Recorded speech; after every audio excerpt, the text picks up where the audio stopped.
ప్రతిపక్ష పాత్ర పోషించలేని ప్రతిపక్షం. నేను ఎందుకన్నా మాట అన్నానంటే పాత్ర పోషించాలి. ఒకవేళ తండ్రి లేడనుకోండి, తల్లి తండ్రి పాత్ర పోషించింది అంటారు. తల్లి లేదనుకోండి, ఆ తండ్రి తల్లి పాత్ర పోషించేది అంటారు. అలాగే ప్రతిపక్ష హోదా ప్రజలు ఇవ్వకపోయినా హోదా పక్కన పెట్టి పాత్ర పోషించాలి. ప్రతిపక్ష పాత్ర అన్నది పోషించాలి అసెంబ్లీకి వెళ్ళి. ఆ రకంగా ప్రతిపక్ష పాత్ర పోషించలేని ప్రతిపక్షం. అందరికీ నమస్కారం. డివి రీడ్ టాక్ ఛానల్ మీకు స్వాగతం పలుకుతుంది. నేను మీ వెంకటేశ్వర్. ముందుగా ఉన్నమాట, 3 స్థానాలకు గానే ఎమ్మెల్సీ ఎన్నికలు నిర్వహించబడ్డాయి ఆంధ్రప్రదేశ్లో. ఎమ్మెల్సీ ఎన్నికల్లో కూటమిది ఓటమి అని ముఖ్యంగా ప్రతిపక్షం, వాటికి సంబంధించిన మీడియా కూటమి ఓటమి పాలైందని చెప్తున్నారు. కూటమికి ఉపాధ్యాయులు, ఉత్తరాంధ్ర ఉపాధ్యాయులు చెంపదెబ్బ కొట్టారని, రూళ్ల కర్రతో కొట్టారని, గుంజీలు తీయించారని, ఈ విధంగా రకరకాలుగా చెప్తున్నారు. అదే సమయంలో కూటమిది ఓటమి కాదు, ఓట్ల సునామీ అని చెప్పి అధికార పక్షం, కూటమి పార్టీ వాళ్ళు, 3 పార్టీ వాళ్ళు సంబరాలు చేసుకుంటున్నారు. ఈ నేపథ్యంలో మనం కొంచెం దాన్ని విశ్లేషణ చేసినట్టయితే, మనకి 4 జిల్లాలు, 2 గ్రాడ్యుయేట్ స్థానాలు ఉన్నాయి. 4 జిల్లాల పరిధిలో 67 ఏవైతే ఎమ్మెల్యే నియోజకవర్గాలు ఉన్నాయో అటువంటి 67 నియోజకవర్గాల పరిధిలో 2 ఎమ్మెల్సీ నియోజకవర్గాలు, 4 ఉమ్మడి జిల్లాలు. విద్యావంతులు, సమకాలీన విషయాల మీద అవగాహన ఉన్నవాళ్ళు, కుటుంబంలోని వాళ్ళందరినీ ప్రభావితం చేయగలిగిన వాళ్ళు, డిగ్రీ చదువుకున్న వాళ్ళు ఓట్లేసి భారీ మెజారిటీ, ఓట్ల సునామీ అని ఎందుకన్నామంటే, అక్కడ కృష్ణా గుంటూరు నియోజకవర్గానికి గాను ఆలపాటి రాజేంద్ర ప్రసాద్, ఆలపాటి రాజా అంటాం, 80,000 పైచిలకు ఓట్ల మెజారిటీతో ఆయన గెలుపొందారు. అదేవిధంగా మరి తూర్పుగోదావరి, పశ్చిమ గోదావరి నియోజకవర్గాలకు సంబంధించి పేరాబత్తుల రాజశేఖరం గారు గెలుపొందారు. ఆయన 70,000 పైచిలకు ఓట్ల మెజారిటీతో ఆయన గెలుపొందారు. ఇక్కడ మనం చూసినట్టయితే యాక్చువల్గా మ్యాజిక్ ఫిగర్ కంటే చాలా ఎక్కువ గ్రాడ్యుయేట్స్ ఉన్నారు. ఇది ఓట్ల సునామీయే ఖచ్చితంగా. ఇక్కడికి వచ్చేసరికి ఆలపాటి రాజేంద్ర ప్రసాద్ గారు అక్కడటువంటి పోలైనటువంటి ఓట్లు 2,41,544 ఓట్లు పోలయ్యాయి. అందులో కొన్ని చల్లనివి, ఒక 26,000 పైన చల్లని ఉన్నాయి. అక్కడ వచ్చేసరికి మొత్తం ఆయనకి 82,230 ఓట్ల మెజారిటీ వచ్చింది. ఆయన తాలూకా నియర్ అభ్యర్థి ఎవరు, తన పీడిఎఫ్ అభ్యర్థి కెఎస్ లక్ష్మణరావు గారి మీద ఈయనకి 82,230 ఓట్ల మెజారిటీ వచ్చింది. అప్పుడు 7వ రౌండ్కి వచ్చేసరికి ఈయన గెలుపు డిక్లేర్ అయిపోయింది. ఆ రకంగా అది రాజాకి వచ్చినటువంటి మెజారిటీ. మొత్తం లక్ష్మణరావు గారికి ఎన్ని ఓట్లు వచ్చాయో అన్నికంటే ఎక్కువ ఓట్లు ఈయనకి మెజారిటీ వచ్చింది. ఆ రకంగా అది ఓట్ల సునామీ అనే చెప్పాలి. అయితే ఎవరు రాజేంద్ర ప్రసాద్ గారు, అతను ఒక న్యాయవాది, టీడీపీ సీనియర్ నాయకుడు. అలాగే 2 సార్లు వేమూరు నుండి, ఒకసారి తెనాలి నుండి అతను ఎమ్మెల్యేగా గెలిచారు. చంద్రబాబు గారి జమానాలో ఆయన 1999 నుంచి 2001 మధ్యలో, 99-2001 మధ్యన ఆయన మంత్రిగా కూడా చేశారు. అయితే గతంలో తెనాలికి ఆయన పోటీ చేయాలనుకున్నారు ఎమ్మెల్యేకి. అది కూటమి సీట్ల సర్దుబాటులో ఆయన సీటుని త్యాగం చేయాల్సి వచ్చింది. అందుకని ఇప్పుడు ఆయనకి అక్కడ అంత ప్రాధాన్యత వచ్చింది. ఆయనకి మళ్ళీ సీట్ ఇచ్చి గెలిపించుకోవడం జరిగింది, ఎమ్మెల్సీగా ఆయన గెలిపించింది. అదేవిధంగా పేరాబత్తుల రాజశేఖరం గారు ఉమ్మడి తూర్పుగోదావరి, పశ్చిమ గోదావరి జిల్లాకు సంబంధించి ఆయన గెలుపొందారు. 70,000 పైచిలకు ఓట్ల మెజారిటీతో ఆయన గెలుపొందారు. ఇది ఒక రకంగా చెప్పాలంటే చైతన్యం ఉన్నటువంటి విద్యావంతుల్లో వచ్చినటువంటి మార్పు. ఇప్పుడే కాదు, అసలు ఈ మధ్యలో ఎమ్మెల్యే ఎలక్షన్, ఎంపీ ఎలక్షన్ లో అది సునామీలా వస్తుందంటే అది ఆశ్చర్యపోలేదు ఎవరు. ఎందుకంటే గత ఈ సార్వత్రిక ఎన్నికలకి 6-7 నెలల ముందే ఎమ్మెల్సీ ఎన్నికలు అయ్యాయి. అప్పుడు ఎమ్మెల్సీ ఎన్నికల్లో స్థానిక సంస్థలు ఏవైతే ఏకగ్రీవం చేయించుకొని నామినేషన్లు కూడా వేయనివ్వకుండా కూటమి పార్టీలన్నీ బాయ్కట్ చేసినటువంటి ఎన్నికల్లో మంచి సంఖ్యతో గెలిచినటువంటి స్థానిక సంస్థల ప్రతినిధులు తెలుగుదేశం అభ్యర్థిని గెలిపించారు. అదేవిధంగా అప్పుడు గ్రాడ్యుయేట్ ఎమ్మెల్సీ ఎలక్షన్ లో కూడాను తెలుగుదేశం వాళ్ళు గెలిచారు, భారీ మెజారిటీతో గెలిచారు.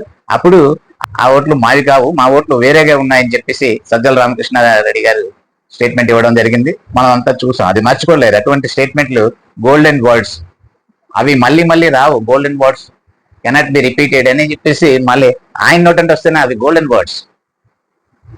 అలాంటి అది మా ఓట్లు మావి కావంటే చాలా మంది దాన్ని చాలా రకాలుగా చెప్పారు. తర్వాత వచ్చిన ఎలక్షన్ లోను పక్క రాష్ట్రాల నుంచి ఓటర్లను తెప్పించి ఓట్లు వేయించే పరిస్థితి గట్రా చేశారు. అప్పుడు అహో వీళ్ళ ఓట్లు ఎక్కడున్నాయి, పక్క రాష్ట్రాల్లో ఉన్నాయా అని అనుకున్నారు. అప్పుడు చాలా సెటైర్లు వచ్చాయి, దాని మీద కామెంట్లు వచ్చాయి. అదే పక్కన పెట్టండి. ఆ తర్వాత వచ్చినటువంటి ఎన్నికల్లో 164 అసెంబ్లీ సీట్లు ఇచ్చారు కూటమి ప్రభుత్వానికి. అదేవిధంగా 21 పార్లమెంటు స్థానాలు కూడా ఇచ్చారు ప్రజలు. అది ఇప్పటికీ చెక్కు చెదరలేదు. అందుకే ఓట్ల సునామీ అని చెప్పబడింది. ఎందుకంటే ఇప్పటి వరకు చెక్కు చెదరలేదు కాబట్టి 9 నెలల పరిపాలనలో కూడా మీరు పనిచేస్తున్నారు, ఫలితాలు పైవాడిదయ్యా అని చెప్తూ మీరు ప్రొసీడ్ అవ్వండి, మేమున్నాం, మీ వెనకాల ముందులాగే మేము మా మద్దతు ఉంది అని చెప్పి విద్యావంతులు, గ్రాడ్యుయేట్స్ ఎవరైతే ఉన్నారో వాళ్ళందరూ నిరూపించారని చెప్పి ఒకసారి చెప్పడం జరుగుతుంది. అయితే అదే సమయంలో రఘువర్మ గారు, ఎవరైతే టీచర్ ఉత్తరాంధ్ర ఉపాధ్యాయ ఎమ్మెల్సీగా పోటీ చేసినటువంటి రఘువర్మ గారు ఓడిపోవటం, ఏపీటీఎఫ్ కు చెందినటువంటి రఘువర్మ గారు, అదే పిఆర్టీయూకి చెందినటువంటి గాదె శ్రీనివాసులు నాయుడు గారు గెలుపొందడం జరిగింది. ఆయన గెలుపొందారు కాబట్టి ఇక్కడ ఆయన గెలుపొందిన సందర్భంగా పల్లా శ్రీనివాసరావు గారు, టీడీపీ రాష్ట్ర అధ్యక్షులు పల్లా శ్రీనివాసరావు గారు, అదే విధంగా రాష్ట్ర మంత్రి వారిలు అచ్చెన్నాయుడు గారు, వాళ్ళు ఏమన్నారంటే ఎవరు గెలిచినా మా వాళ్ళే, కూటమి వాళ్ళే అని చెప్పి ప్రకటించుకున్నారు. దాన్ని ఎద్దేవా చేస్తూ ఈ పత్రికల్లో, ప్రతిపక్షాలకు అనుకూలమైన పత్రికలో సాక్షిలో, తర్వాత వాళ్ళ తాలూగా డిబేట్లలో చాలా వరకు దాన్ని ఎండగడుతున్నారు. ఎందుకంటే అదేలా అవుతుంది, ఎవరు గెలిస్తే వాళ్ళు మీ తాలూకా ఎలాగవుతారని చెప్పేసి అనటం ఒకటి. తర్వాత పార్టీ ఇదే కూటమి ప్రభుత్వం పని అయిపోయింది, ఇంకా ఆయనకి చెంపపెట్టు లేకపోతే అది ఇది అనేది చెప్తున్నారు. ఎందుకు ఇది ఎలా అంతవరకు అనేది ఇక్కడే మనం విశ్లేషించాల్సింది. ఒకటి, టీచర్స్ ఎన్ని చెప్పినా వాళ్ళ సంఘాల వాళ్ళందరూ కూడాను ఎమ్మెల్సీ విషయానికి వస్తే టీచర్స్ ఒక్కరే ఓటు వేసేటటువంటి అవకాశం ఉంది కాబట్టి వేరే వాళ్ళెవ్వరు కూడా ఓటు వేయరు, టీచర్ మాత్రమే వేస్తారు. మహా అయితే అక్కడ 20,000 పైసలకు ఓట్లు మొత్తం ఉత్తరాంధ్ర ఉపాధ్యాయ ఓట్లు. వాటిల్లో 10,068 వస్తే అక్కడ పోలైనట్లో ఆ 10,068 మ్యాజిక్ ఫిగర్ అసలు. ఎందుకంటే 50% ఒక్క ఓటు ఎక్కువ వచ్చినా అది సరిపోతుంది. ఆ 10,068 తెచ్చుకోగలము అని ఆశ ఉన్న వాళ్ళు ప్రతి వాళ్ళు కూడా పోటీ చేస్తారు. ఇక్కడ 10 మంది పోటీ చేస్తే అందులో ఒక 3 పోటీలో నిలబడ్డారు, మిగతా వాళ్ళందరూ కూడా ఎలిమినేట్ అయిపోయారు. ఆ 3లో మొదటి వాళ్ళు ఈ పిఆర్టీయూ కి చెందినటువంటి గాది శ్రీనివాసులు నాయుడు గారు. గాది శ్రీనివాసులు నాయుడు గారు గతంలో ఎమ్మెల్సీగా చేస్తున్నారు. ఇప్పుడున్నటువంటి అధికారంలో ఉన్నటువంటి తెలుగుదేశం ప్రభుత్వంతో అప్పుడు మంచి సత్సంబంధాలు కలిగి ఉన్నారు. ఉపాధ్యాయ సమస్యల మీద యాక్టివ్గా ఉండి ప్రభుత్వంతో సంప్రదింపులు గట్ట చేయడంలో వాటిలో సఫలీకృతులు అయి ఉన్నారు. పిఆర్టీయూకి మంచి సభ్యత్వం, క్రమశిక్షణ కలిగినటువంటి మాట తప్పకుండా వాళ్ళ నాయకుడిని గెలిపించుకునేటటువంటి పరిస్థితి ఉంది. కాబట్టి పిఆర్టీయూ నాయకులు గెలిచారు. అదే సమయంలో కూటమి కూడా ఉపాధ్యాయుల విషయంలో పెద్దగా జోక్యం చేసుకోలేదు. అఫ్కోర్స్ రాష్ట్ర పార్టీ తెలుగుదేశం పార్టీ అధ్యక్షులు పల్లా శ్రీనివాసరావు గారు, అక్కడ స్థానిక ఎమ్మెల్యే గంటా శ్రీనివాసరావు గారు, వాళ్ళు అధికారికంగా బాహాటంగా రఘువర్మ గారికి మద్దతు ప్రకటించారు, ఏపీటీఎఫ్ రఘువర్మ గారికి. కానీ అదే సమయంలో ఎవరైతే ఇప్పుడు గెలిచినారో గాది శ్రీనివాసులు నాయుడు గారికి సెకండ్ ప్రయారిటీ, 2వ ప్రాధాన్యత ఓటుని వేయమని చెప్పేసి చెప్పడం జరిగింది. అందుకనే ఇప్పుడు అదే 2వ ప్రాధాన్యత ఓటు మీదే శ్రీనివాసులు నాయుడు గారు గెలవటం కూడా జరిగింది. అది ఎలా, వాటిని మనం కాస్త విశ్లేషిస్తే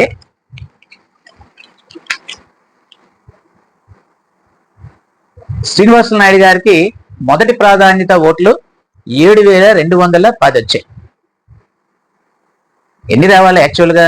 మొత్తం పోలైన ఓట్లయితే 20,000 పైచిలకు ఉన్నాయి కాబట్టి 20,135 ఓట్లు చల్లనివి తీసేయగా, చల్లనివి ఎన్నో కొన్ని ఉన్నాయి, 659 ఎన్ని ఉన్నాయి, అవి తీసేయగా 20,135 ఓట్లు వ్యాలిడ్ ఓట్లు. ఆ వ్యాలిడ్ ఓట్లలో సగానికి ఒక్కటి ఎక్కువ వచ్చిన మ్యాజిక్ ఫిగర్ సరిపోద్ది, ఆయన గెలుస్తాడు. ఇది అక్కడ ఒక సిస్టమ్. అదే ఇప్పుడు సగం అంటే 10,068 వస్తే గెలుపు, అది మ్యాజిక్ ఫిగర్. కానీ శ్రీనివాసులు నాయుడు గారికి 10,068 కాదు, 7,210 మాత్రమే వచ్చాయి మొదటి ప్రాధాన్యత ఓట్లు. అలాగే పాలకపాటి రఘువర్మ గారికి 6,845 వచ్చాయి మొదటి ప్రాధాన్యత ఓట్లు. అదేవిధంగా కోరట్ల విజయ గౌరి గారు యూటీఎఫ్ తరపు నుంచి వేశారు, ఆమెకు 5,804 వచ్చాయి. ఇది మొదటి ప్రాధాన్యత ఓట్లు. అయితే మొత్తం ఇంకా మిగిలిన 7 ఎలిమినేట్ అయిపోయారు. ఎవరికి 100 ఓట్ల పైన రాలేదు కాబట్టి వాళ్ళంతా ఎలిమినేట్ అయిపోయారు, వాళ్ళ లెక్కలోకి రారు. ఈ ముగ్గురు మధ్యలో పోటీ. ఇప్పుడు రెండవ ప్రాధాన్యత ఓట్లు తీస్తారు. తీసేటప్పుడు చాలని కాడికి అవి లెక్క పెట్టి ఈ గాది శ్రీనివాసరావు నాయుడు గారు గెలిపేశారు. ఎందుకంటే ఆయనకి ఎక్కువ ఉన్నాయి కాబట్టి. మ్యాజిక్ ఫిగర్కి వచ్చాయా రాలేదా అనేది చూస్తారు. అప్పుడు రఘువర్మ గారి ఓట్లు తీసి రఘువర్మ గారికి పడినటువంటి ఓట్లన్నీ లెక్క చూస్తే దాంట్లో రెండో ప్రాధాన్యత ఓట్లు శ్రీనివాస నాయుడు గారికి ఎన్ని పడ్డాయో అవి లెక్క పెట్టారు. అప్పటికి కూడా ఇంకా అలా చేస్తే 9,237 ఓట్లు వచ్చాయి. అది కలుపుకొని రఘువర్మ గారి బ్యాలెట్ లో ఆయనకి ఫస్ట్ ప్రయారిటీ వచ్చినటువంటి బ్యాలెట్ లో సెకండ్ ప్రయారిటీ శ్రీనివాస నాయుడు గారికి ఏవైతే వచ్చాయో అవన్నీ కలిపి లెక్క పెడితే 9,237 ఓట్లు అయ్యాయి. ఇంకా మ్యాజిక్ ఫిగర్ రాలే. అంటే 10,068 రావాలి కదా, కానీ ఇంకా రాలే. ఆ ఉన్న ఓట్లకి మళ్ళీ విజయ గౌరి గారి బ్యాలెట్ లో ఆమెకు ఫస్ట్ ప్రయారిటీ వచ్చినటువంటి ఏవైతే 5,804 ఓట్లు ఉన్నాయి కదా, వాటిల్లో సెకండ్ ప్రయారిటీ శ్రీనివాస నాయుడు గారికి ఏవైతే వచ్చాయో అవి తీసుకొచ్చి లెక్కిస్తే అక్కడ మ్యాజిక్ ఫిగర్ దాటింది. అప్పుడు ఆయన గెలుపుని ఖరారు చేయడం జరిగింది. ఇప్పుడు తెలుగుదేశం వాళ్ళు చెప్పుకున్నది కరెక్టే అనిపిస్తుంది కదా. ఎందుకంటే ఒక రఘువర్మ గారి బ్యాలెట్ లో సెకండ్ ప్రయారిటీ ఓటు ఎవరు వేస్తారు? ఒక్కరే కదా వేస్తారు. నేను వెళ్ళి ఓటేస్తాను అనుకోండి, నేను రఘువర్మ గారికి 1వ నెంబర్ మీద వేస్తాను, 2వ నెంబర్కి వచ్చేసరికి ఈయన పేరు రాస్తాను, గాది శ్రీనివాసులు నాయుడు గారిది రాస్తాను. అప్పుడు గాది శ్రీనివాసులు నాయుడు గారికి ఆ విధంగా వచ్చిన లెక్క పెడితే 9,237 వరకు వచ్చారు. ఎక్కడ 7,210 నుంచి సుమారు 2,000 వరకు ఇక్కడ వచ్చాయి. మొత్తం ఓట్లే 20,000. ఆ విధంగా ఇక్కడ తెలుగుదేశం మద్దతు అనేది పరోక్షంగా గాది శ్రీనివాస నాయుడు గారికి ఉంది, జనసేన మద్దతు అనేది పరోక్షంగా గాది శ్రీనివాస నాయుడు గారికి కూడా ఉంది అనేది ఖరారైంది. అయితే ఇంటర్నల్ గా బీజేపీ అయితే ఏకంగా గాది శ్రీనివాస నాయుడు గారికి మద్దతు ఇచ్చారు. ఎందుకంటే కూటమిలా లేదు, ఈ విషయంలో సీరియస్ గా తీసుకోలేదు. ఉపాధ్యాయులు వారు విజ్ఞం, వాళ్ళకి తెలుసు వాళ్ళకి ఏం చేయాలి, వాళ్ళకి ఎవరు కావాలో, ఎవరైతే వాళ్ళకి పనిచేసి పెడతారో, ఎవరైతే వాళ్ళ తరపు నుంచి పోరాడతారో, ఎవరు వాళ్ళ సంఘంలో ఉన్నారో, ఏ సంఘం బలంగా పనిచేస్తుందో, ఎవరి సిద్ధాంతాలు బాగున్నాయి అవన్నీ చూసుకుంటారు, వాటికి అనుకూలంగా వేస్తారు. ప్రజాస్వామ్యంలో అవకాశం ఇవ్వాలి. అలా ఇచ్చున్నారు. ఏదో కొంత మీరు ఎవరైనా మానవాళ్ళు రఘువర్మ గారికి వెయ్యండి అని చెప్పడం జరిగింది. రఘువర్మ గారు కూటమి క్యాండిడేటే అనుకుందాం. కానీ అది ఓటమి అయినంత మాత్రాన ఓటమి పాలైనట్టు, లేకపోతే ఉపాధ్యాయులేమో రోలకర్రతో కొట్టారని చెప్పి ఇలాంటి ప్రాస డైలాగులు లేకపోతే ఇవన్నీ కరెక్ట్ కాదు. ఎందుకంటే ఉపాధ్యాయులు ఇక్కడ మనం అది చూడాలి, సునామీని చూడాలి కదా. విశాఖపట్నం అయిపోయింది, ఉత్తరాంధ్ర అయిపోయిన తర్వాత అలా 2 అడుగులు వేస్తే ఈస్ట్ వెస్ట్ లోకి వెళ్తే అక్కడ సునామీ 70,000 పైచిలతోని ఆయన రాజశేఖరం గారు గెలిచారు. ఇంకా అలా వెళ్తే కృష్ణా గుంటూరు వెళ్తే అక్కడ 80,000 పైచిలతో గెలిచారు. ఇక్కడ 700, 300, 400 ఓట్లు పక్కన పెట్టండి. టీచర్స్ వీళ్ళు ఎవరిని ఎన్నుకోవాలంటే వాళ్ళని ఎన్నుకోవటం. కానీ ఇక్కడ ఇంకో మాట కూడా చెప్పుకోవాలి. ఇప్పుడు విమర్శిస్తున్నటువంటి ప్రతిపక్షం ఎవరైతే ఉన్నారో, ప్రతిపక్ష పాత్ర పోషించలేని ప్రతిపక్షం. నేను ఎందుకన్నా మాట అన్నానంటే పాత్ర పోషించాలి. ఒకవేళ తండ్రి లేడనుకోండి, తండ్రి పాత్ర పోషించింది అంటారు. తల్లి లేదనుకోండి, ఆ తండ్రి తల్లి పాత్ర పోషించేది అంటారు. అలాగే ప్రతిపక్ష హోదా ప్రజలు ఇవ్వకపోయినా హోదా పక్కన పెట్టి పాత్ర పోషించాలి. ప్రతిపక్ష పాత్ర అనేది పోషించాలి అసెంబ్లీకి వెళ్ళి. ఆ రకంగా ప్రతిపక్ష పాత్ర పోషించలేని ప్రతిపక్షం వాళ్ళకి మీడియా పక్షం. ఈ పక్షాల్లో ఈ రాతలు, డిబేట్లు ఇవన్నీ కరెక్ట్ కాదు. వాటికంత వ్యాలిడిటీ లేదు. కూటమి ఓటమి కాదు, ఓట్ల సునామీ అని నేను అంటాను. మీరు దీనికి నా విశ్లేషణతో ఏకీభవిస్తారా లేక విభేదిస్తారా? ఏదైనా సరే నా కామెంట్లో పేర్కొనండి. అదేవిధంగా లైక్ చేయండి నచ్చిన వాళ్ళు. ఏది ఏమైనా చివరి దాకా చూసిన వాళ్ళందరికీ ధన్యవాదాలు తెలియజేస్తూ ముగిస్తున్నాను.